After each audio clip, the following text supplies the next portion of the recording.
திமுகவின் master plan ஒவ்வொரு வீட்டிற்கும் இன்ப அதிர்ச்சி லீக்கான முக்கிய சீக்கிரட் மெகா திட்டம் ஒன்று திமுக தரப்பில் செயல்படுத்தியிருப்பதாகவும் அதற்காக முதற்கட்டமாக மக்களிடம் கருத்து கேட்கும் ஒரு திட்டம் நடைமுறைக்கு வர இருப்பதாகவும் தகவல்.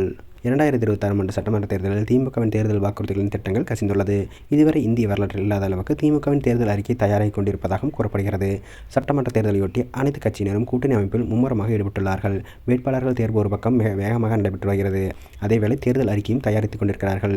நடிகர் விஜய் தலைமையிலான தாவேகவும் இந்த தேர்தல் களத்தில் குதித்து இருப்பதால் 4 முனை போட்டிகள் நிலவுகிறது.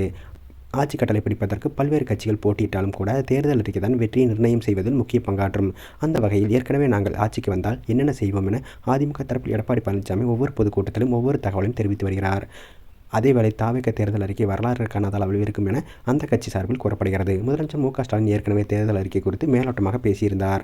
திமுகவின் தேர்தல் அறிக்கை மிகப்பெரிய வெற்றியை பெற்று தரும் என அவர் தெரிவித்த நிலையில் இதற்காக நாடாளுமன்ற உறுப்பினர்கள் கனிமொழி தலைமையில் 12 பேர் கொண்ட ஒரு குழுவை அமைத்துள்ளார்கள். திமுகவை பொறுத்தவரை கடந்த தேர்தலில் அறிவித்த பெண்களுக்கு மாதம் 1000 ரூபாய் இலவச பஸ் பயணமும் மிகப்பெரிய வெற்றியும் தேடி தந்திருக்கிறது. இந்த நிலையில் வரக்கூடிய சட்டமன்ற தேர்தலுக்கு என்னென்ன வாக்குறுதிகள் தரப்போகிறோம் என்பது மிகப்பெரிய எதிர்பார்ப்பாகவே இருக்கிறது. இந்த நிலையில் மெகா திட்டம் ஒன்றை திமுக தரப்பில் செயல்படுத்தியிருப்பதாகவும் அதற்காக முதற்கட்டமாக மக்களிடம் கருத்து கேட்கும் ஒரு திட்டம் நடைமுறைக்கு வர இருப்பதாகவும் தகவல் வெளியாகியுள்ளது. இதற்காக பிரத்யேக கைபேசி செயல் ஒன்றை அறிமுகப்படுத்தியிருக்கிறது திமுக. இதன் மூலம் மக்கள் என்ன விரும்புகிறார்கள் என்ற தகவல் சேகரிக்கப்பட இருக்கிறது. அரசு ஊழியர்களை கொண்ட சிறப்பு குழு ஒன்று மக்களின் வீடுகளுக்கு நேரடியாக சென்று ஒவ்வொரு குடும்பத்தோடும் பேச இருக்கிறார்கள். ஒவ்வொரு குடும்பத்திற்கும் ஒரு படிவம் தரப்பட இருக்கிறது. அந்த படிவத்தில் உங்களுக்கு மகளிர் உரிமை தொகை வந்ததா, பொங்கல் பரிசு கிடைத்ததா, உங்கள் குழந்தைகளுக்கு உதவித்தொகை கிடைத்ததா என்பது போன்ற தகவல்கள் சேகரிக்கப்பட இருக்கிறது. இந்த படிவத்தை எழுதி அரசு அலுவலர்களிடம் கொடுத்தால் உங்களுக்கு QR கோட் குறியீடு ஒன்று வழங்கப்படும். இதன் மூலம் உங்கள் கோரிக்கையின் நிலையை அறிந்து கொள்ளலாம். கோரிக்கையின் அடிப்படையில் உடனடியாக தீர்வு வழங்கப்படுவதுடன் பொதுவாக மக்கள் என்னென்ன விரும்புகிறார்களோ அவை அனைத்துமே தேர்தல் வாக்குறுதிகளாக தயாரிக்கிறார்கள். ஜனவரி 7ஆம் தேதி முதல் அரசு அலுவலர்கள் ஒவ்வொரு வீடாக வந்து இந்த விண்ணப்ப படிவங்களை வழங்கப் போகிறார்கள். இந்த விண்ணப்ப படிவம் மூலம் மக்கள் தங்களுக்கு தேவையான கோரிக்கைகளை முன்வைக்கலாம். வரும் ஜனவரி மாதம் 14ஆம் தேதி பொங்கல் பண்டிகை வர இருக்கிறது. இதையொட்டு வருகின்ற 9ஆம் தேதி முக்கிய அறிவிப்பு ஒன்று வெளியாக இருக்கிறது. அதற்கு அடுத்தபடியாக ரேஷன் அட்டைதாரர்களுக்கும் ரொக்கமாக 3000 ரூபாய் வழங்கப்படும். மகளிர் உரிமை தொகை தற்போது 1000 ரூபாய் வழங்கப்பட்டு வரும் நிலையில் தேர்தலுக்கு பிறகு 1500 ரூபாய் வழங்கப்படும் திட்டமும் உள்ளதாக கூறப்படுகிறது. அரசு பஸ்களில் பெண்களுக்கு இலவச பயணம் போல் ஆண்களுக்கும் இலவச பயணம் காத்திருப்பதாகவும் கூறப்படுகிறது. இளைஞர்களுக்கு வேலைவாய்ப்பு தரும் வகையில் ஒவ்வொரு மாவட்டத்திற்கும் ஒவ்வொரு தொழிற்சாலைகள் தொடங்கும் திட்டமும் இருக்கிறது.